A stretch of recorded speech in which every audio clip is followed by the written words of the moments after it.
మొత్తం ఆగుతాయి.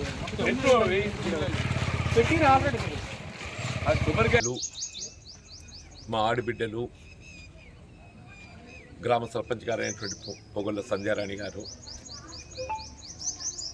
ఇక్కడి వార్డు సభ్యులు,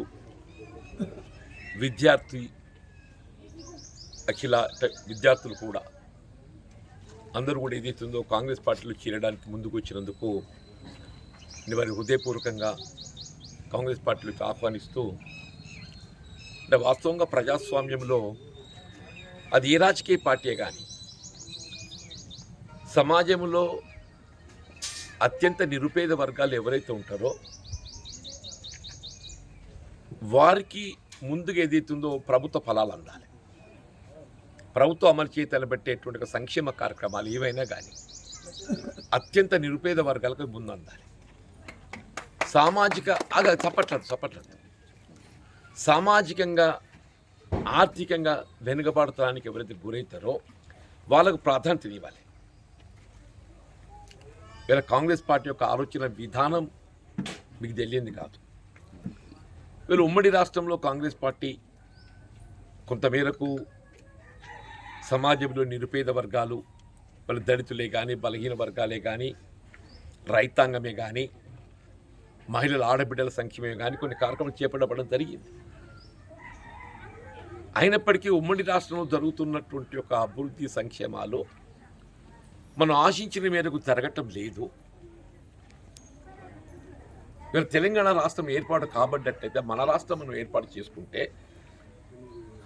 వీళ్ళు మనకు నిధులు, నీళ్లు, నియామకాలు, వీళ్ళు ఉద్యోగాల్లో ఏదైతుందో మన తెలంగాణ నిరుద్యోగ యువతకు లభించాల్సినటువంటి ఒక ఉద్యోగ అవకాశాలు మనం పొందలేకపోతున్నాం.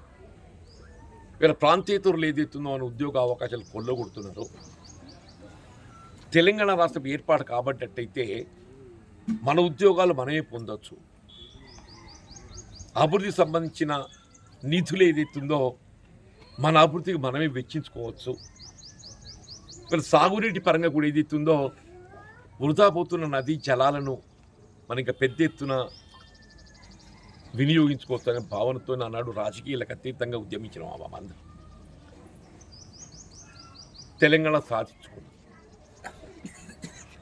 తెలంగాణ సాధించుకున్న తదుపరి ఏదైతున్నదో అంటే వాస్తవంగా రాష్ట్రం ఏర్పాటులో ప్రధాన పాత్ర పోషించింది వీళ్ళ కేంద్రంలో అధికారంలో ఉన్నటువంటి ఒక అప్పటి Congress party UPA chairperson Sonia Gandhi. ఇప్పుడు ఎవరే కానీ ఒక కార్యక్రమం అమలు చేస్తే దాంతో నాకు రాజకీయంగా ఏ మేరకు దాంతో ఉపయోగం ఉంటుందని ఆలోచన చేస్తారు. వీళ్ళ మన పొరంలోకి వచ్చిందే ఇక్కడ అర్ధాంతరంగా మధ్యలో నిలిచిపోయిన సంఘ భవనం గమనించి నేనేమన్నా ఈ సంఘ భవనం మధ్యలో నిలిచిపోయింది, ఇది నిర్మాణం చేసుకోవాలి, మనం చేసుకోవడం మనకు ఉపయోగపడుతుంది అని నేను సూచన చేశాను. ఇది దాదాపు 3 లక్షల రూపాయలతో అప్పుడెప్పుడో నేను మంజూరు ఇచ్చిన 5-6 సంవత్సరాల క్రితం నేనే చేసింది. అప్పుడు నేను వచ్చి దాన్ని శంకుస్థాపన కొబ్బరికాయ కొట్టాను. సరే మధ్యలో కొంత మన మధ్య గ్యాప్ వచ్చింది. ఆ గ్యాప్ రావడంతో మీరు నా దృష్టికి తీసుకురాలేకపోయిండ్రు. నేను కూడా దాని గురించి ఏదైతుందో ఫాలోఅప్ చేయలేకపోయినా ఇవాళ చూసిన తర్వాత ఏదైతుందో నేను దానికి కావాల్సిన నిధులు నేను మరిన్ని సమకూరుస్తా. 5 లక్షలు పెడతా. నేను 5 లక్షలు అదనంగా మళ్ళీ సమకూర్చి మొదటి 3, 5, 8 లక్షలు అవుతాయి. మీకు సత్వరమే దాన్ని పూర్తి చేసి ఉగాది వరకల్లా వినియోగంలోకి వచ్చేటట్టు చేస్తా అని చెప్పాను. ఇవాళ నేను అన్నా ఆడోళ్ళకి బస్కి ఉచితంగా ఇస్తా అని చెప్పాను. ఈ పొల్ల చదువుకు పోతుంది వాగ్గేజ్ కాలేజ్ ఎక్కడ కరీంనగర్ మొన్నటి దాకా 100 రూపాయలు బస్ కిరాయి పెట్టింది. ఇప్పుడు కాంగ్రెస్ తెచ్చిన పైసా ఖర్చు లేకుండా పోయేస్తుంది వాగేశ్వరికి. పోతున్నా లేరు నిజమ్మా పోతామే.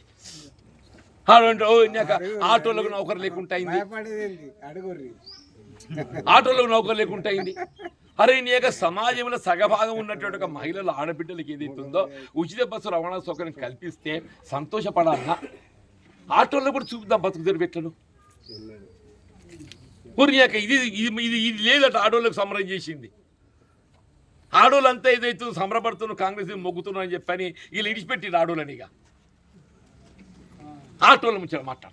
ఆటోలు కూడా తక్కువ చేయం బిడ్డ అని చెప్పంటారు. ఆటోలో మేము 5,000 ఇస్తామని చెప్పాను. 5 కదా అవసరం 10,000 తక్కువ చెప్పంటారు.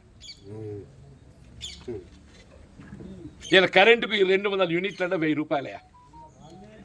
ఇలా భవిష్యత్తులో పొరంలో చేసి కాలనీ లోపల అందరూ కూడా 200 యూనిట్ల లోపల ఉంటుంది. ఇప్పుడు ఏసీ ఉన్నోళ్ళు లేదా బోర్కు మోటార్ పెట్టుకున్న వాళ్ళకి తప్ప అందరూ 200 యూనిట్ల లోపల ఉంటారు. వాళ్ళకందరికీ ఏదైతుందో ఇది ఆఖరి నెల మీరు బిల్లు కట్టేది, మీరు బిల్లు కట్టేది ఇది ఆఖరి నెల అంటున్నా నేను. వచ్చే నెలకి వెళ్ళి ఏదైతుందో మీకు అందరికీ కరెంట్ బిల్లు మాఫీ 200 యూనిట్ల. మంచిదే కాదు? అందరికి గ్యాస్ రిన్ ఇస్తాను 500 రూపాయలు. ఇవాళ 1,200 1,000 రూపాయలు అయింది. ఆ బీజేపీ ఒకటి ఉంది అల్లత్తరు. మళ్ళా క్రూడ్ ఆయిల్ ఏదైతుందో 10 ఏళ్ళ కింద $105 ఉండేనే. ఎంత చదువుకున్నాడు బాగా తెలియాలి కిలా. పెట్రోల్ డీజిల్ ధర ఏదైతుందో క్రూడ్ ఆయిల్ మీద ఆధారపడి ఉంటుంది బిడ్డ. అంతర్జాతీయ మార్కెట్, అంతర్జాతీయ మార్కెట్లో క్రూడ్ ఆయిల్ ఏదైతున్నదో $105 ఉండే 10 సంవత్సరాల కింద కాంగ్రెస్ పార్టీ ఉండే. అప్పుడు పెట్రోల్ ఏదైతుందో 70 రూపాయలు ఉండే, డీజిల్ 50-55 ఉండే నవ్వా. ఇలా క్రూడ్ ఆయిల్ ఏదైతుందో 70 రూపాయలు 75 రూపాయలు అయింది. $105 ఉన్న క్రూడ్ ఆయిల్ 70-75 రూపాయలు తగ్గితే పెట్రోల్ డీజిల్ ధర తగ్గాలనా పెరగాలనబ్బా? తగ్గిందాబ్బా? డీజిల్ ఏదైతుందో 99-100 రూపాయలు అయితే పెట్రోల్ ఏదైతుందో 110 రూపాయలు అయిందా. సిలిండర్ ఏదైతుందో ఆనాడు 400 రూపాయలు ఉంటాయి, ఇలా 1100-1200 రూపాయలు అయిందని చెప్పండి.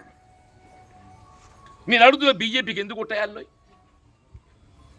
ధరలు పెంచినందుకు అయ్యాలా నీకు? నువ్వు దేశం ఆర్థిక వ్యవస్థ బలోపేతం కావాలి, ఆర్థిక వ్యవస్థ బలోపేతం కావాలి.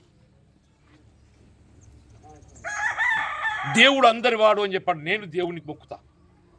ఇవాళ కొత్త మొక్కుతా లేనోయి. నా పెన్న రోజు పూజలు చేస్తుంది. అది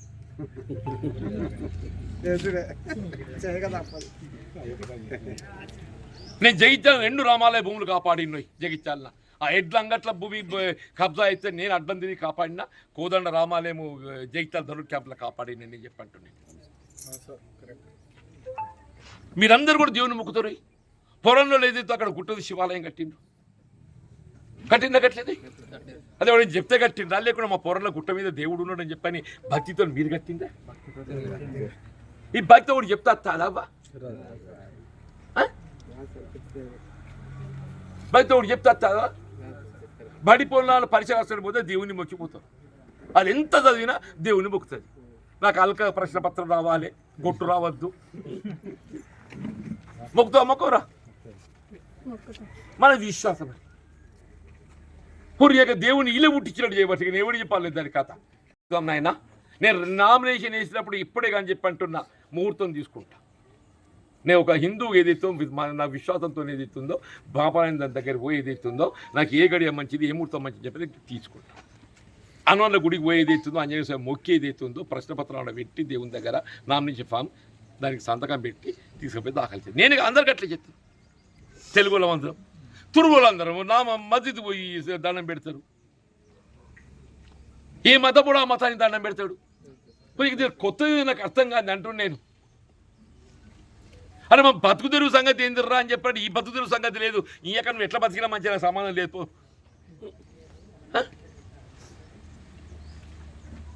వీళ్ళు 5 లక్షల సంఘభవనం కాదు నాయన. నువ్వు నల్ల నీళ్ళు అత్తలేమంటున్నావు కదా. రేపు నేను ఈయన పంపిస్తా. సర్పంచ్ సంధ్యవ్వ, ఓ తల్లి నిన్నే చెప్తున్నా, రేపు ఏను పంపిస్తా. పైప్ మరి అలాంటి మాత్రం ఏంటి మరి అరా? నువ్వు వాళ్ళని ఒప్పించి నేను ఇప్పిస్తా. కాదురాబ్బా, ఎవరు అడ్డం వచ్చిన వాళ్ళు ఒప్పించి పైప్ లైన్ ఉన్నమాట చెప్తుంటే. ఇండ్ల గురించి చెప్తున్నా కదా. ఇండ్లు లేనోళ్ళు ఎవరు? అసలే లేనోళ్ళు, కిరాయికు ఉన్నోళ్ళు, లేక గుడిసెలు ఉన్నోళ్ళు, రేకుల ఇంట్లు ఉన్నోళ్ళు, తండ్రి కొడుకు ఉన్నోళ్ళు, కొడుకు లగ్గమై తండ్రి కొడుకు కొడుకు లగ్గం కాలేదు ఇంకా, అది రాడు. కొడుకు లగ్గమై అత్త కోడు ఒక్కింట సంసారం చేస్తున్న పేరు రాశి. వాళ్ళకు ప్రాధాన్యత అనేది 3 కాదు 5 లక్షలు ఇస్తా. దూరం 3 ఇస్తానడు కదా, నేను 5 ఇస్తా. లేని వాళ్ళ పేరు నేను మళ్ళీ చూస్తా. మళ్ళీ మీరు ఇచ్చిన చెప్తా లేకుంటే ఇవి సర్పంచ్ ఏది రాసిస్తా అని చెప్తా అనుకో అది కూడా చెప్తున్నాను నేను. మళ్ళీ ఆమె మీద మీరు నువ్వు ఏది చెప్తా అని చెప్తాట జీవన్ రెడ్డి అని చెయ్య. మీ అందరి ముందే చెప్తున్నాను నేను. మీరు ఇచ్చిన లిస్టు నేను వెరిఫై చేస్తా, అధికారిని పంపిస్తా అని నిజంగా నిధులు లేదా చూస్తాను. ఎందుకంటే వాళ్ళు ఏం చేసిండో ఇది టీఆర్ఎస్ అయినా ఇది నాకు రేపు ఓటేస్తాడా? వాళ్ళు చేసారు వాళ్ళ మనసులో నాకు అట్లా లేదు బిడ్డ, నాకు అట్లా లేదు. నీ దయ ఓటు రేపు నాకు. నీ దయ ఉంటే ఇయ్యు, నీ దయ లేకుండా నా అదృష్టం గంతి ఉంది అనుకుంటా. కానీ ప్రభుత్వం మంజూరు ఇచ్చే ఒక సంక్షేమ కార్యక్రమం అనేది ఉందో అర్హత ప్రాతిపదికన ఇస్తాను. ఎవరికి ఇల్లు లేదో నిరుపేద ఎవరో వానికి ఇస్తపో చెప్పట్టు. అందులో దళితులకే ముందు వరుసలు ఇస్తా, ప్రాధాన్యత ఇస్తా. ఇది కూడా చెప్తున్నాయి. దళితుల తర్వాత బలహీన వర్గాలకి, బలహీన వర్గాల తర్వాత ఓబీసీలకి, మరి ఈ ఉన్నత వర్గాలలో లేని వాళ్ళకి ముందు ఎవరికి ఇవ్వాలి? దళితులకి. మరి రెడ్డి సభలు అందరూ కూడా చెప్తున్నాయి. నువ్వు ఎప్పుడు కాదో ఒప్పేరికి చెప్పిన దళితులు చెప్పింది, టీవీలో కూడా వచ్చేసి. కాబట్టి ఇది పోరాట నాకు ఇవ్వాలి కాదురా నాయన. నేను 83లో మొదటిసారి ఎమ్మెల్యే గెలిచినప్పుడు నిలబెట్టి పోరాట. అసెంబ్లీలో ఒకసారి కాలువ తెంపి నీళ్ళు తెచ్చిన చెరువు కాడికి తెస్తే నా మీద అసెంబ్లీలో గోనె ప్రకాశ్రావు మాట్లాడిండు, జీవన్ రెడ్డి పొలంలో కాలువ తెంపి నీళ్ళు పట్టుకపోయింది అని చెప్పి. మీరు పుట్టినో పుట్టినది 83లో ఏంది చెప్తా. మీకు రాజకీయం తెలియదు అప్పటి చెప్తున్నాను. నేను మొదటిసారి ఎమ్మెల్యే గెలిచాను. మీ పొరల బాల పిల్ల అటువంటి టూలు చేయబట్టి గెలిచి మీ లేకుండా నేను నన్ను ఎవరు అడుగుతున్నాను? పెద్ద పెద్ద దూరం ఉందని నేను ఎంతటోని, పెద్ద పెద్ద దూరాల ముందని నేను ఎంతటోని అంటున్నాను. దూరంలో పోటీ నిలబడి మామూలు విషయమానే? మీ అటువంటి వాళ్ళు కులాలందరూ యువకులందరూ చేదెత్తుదో మీ యొక్క ఎట్లయితే గట్లయినా ఈసారి పోటీ ఏం చేయాలని యొక్క దొరల సంగతి చూడాలని చెప్పండి ధైర్యం చేసిన. ఈ దాకా పట్టుకొచ్చి 40 ఏళ్ళు ఒరిజినల్ సైకిల్ కట్టిరు ఎక్కడికైనా. ఏది ఎరగని భవిష్యత్తులో చెప్పంటూ నేను మన పూర్ణ ఎస్సీ వర్గానికి సంబంధించి కానీ బలహీన వర్గాలు కానీ రైతాంగమే కానీ ఎవరు కూడా చెప్పంటున్నాను. ప్రాధాన్యతతో పనిచేస్తాను నేను. ఇవాళ అంబేద్కర్ భవన్ ఏది ఇస్తుందో మరి రూపాయి మీరు స్టార్ట్ చేసి మొదలు పెట్టండి. ఇళ్ళకి సంబంధించి కూడా మంజూరు ఇప్పిస్తా. మీ ఇండ్ల త్రాగునీటికి సంబంధించి కూడా వాళ్ళు ఎవరు అడ్డం పడ్డోళ్ళని ఒప్పియండి.